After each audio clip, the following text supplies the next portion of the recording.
Today I want to talk about the May report by the International Energy Agency on oil. Yesterday, Abdulaziz bin Salman, who was the Saudi oil minister, said ahead of an OPEC Plus meeting that short sellers should prepare for more pain. He wasn't talking about the IEA May report, but he may well have been referring to the same effect. The problem is not that there's any demand in the developed world, in the OECD countries that the International Energy Agency was designed originally to cover. If we look at the outlook that's provided in the May report by the IEA for those countries, is the developed world, in the developed world this year, demand actually falls by 0.1%.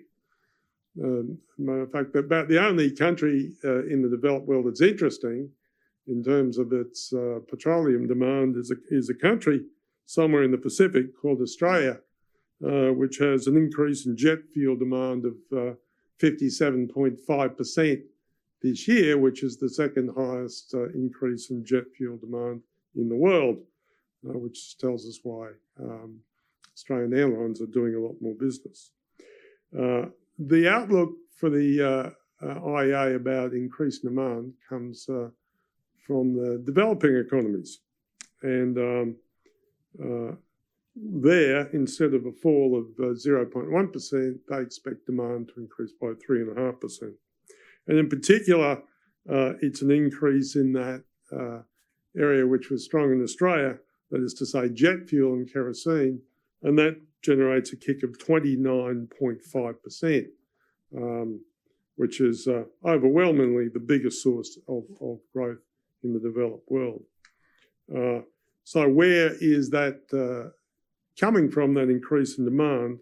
The increase in demand is of a total of 3.5% increase in total demand from developing economies this year.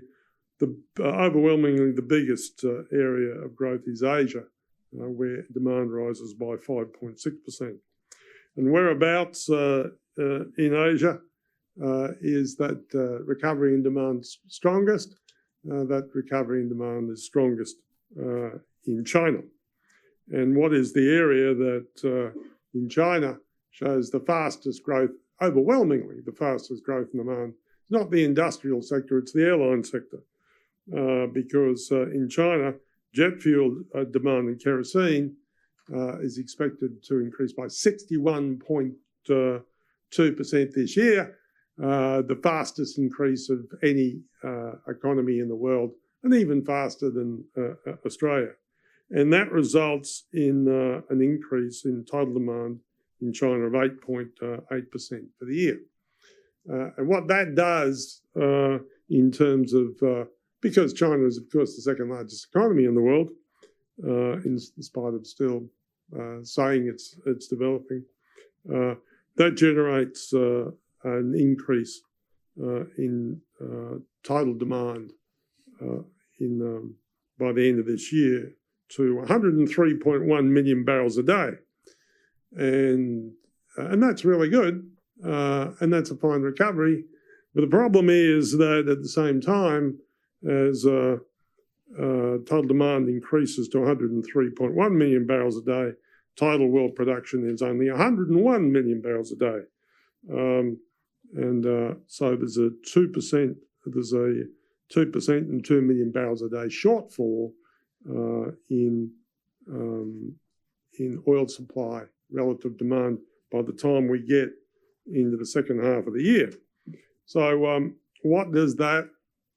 I said something like that a month ago, and since then I've done a couple of presentations and people ask me, well, what does that do for prices? Because in fact, I'd never modelled this data until recently. But right now what we have is a model that using that data that explains about 68% of monthly oil prices. And what we're attempting to do there is estimate the mid-range of what actually happens in in the oil market. We can't. It's pretty hard with a model that produces 68% to sort of absolutely nail it, but we can talk about where the mid-range is. Right now, we've seen a kick in the oil price overnight. The equilibrium price, but the equilibrium price given by the model is only a touch higher than the oil price was yesterday, and I'm talking about West Texas, was yesterday lifted from $72.14, and the model suggests that the equilibrium price should be about $78 a barrel. And it doesn't really increase that much until we get towards the end of the year, because even a gap between supply and demand as big as that, it takes some months. As I said last month, it takes a minimum of 4 months, actually 4 to 8 months, for that to work its way through to the price. So the price doesn't actually kick, and when you've got this very strong surge in demand in the second half of the year and a gap relative to supply, it doesn't really kick until you get into the final quarter.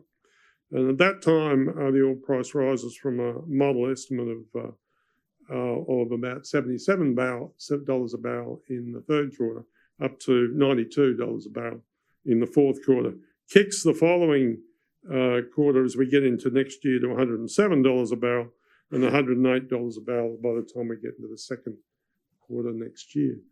So Abdulaziz's bin Salman may be exactly right about the short sellers being in a lot of pain, but they're going to be in a lot more pain next year than they'll be after the coming OPEC Plus meeting.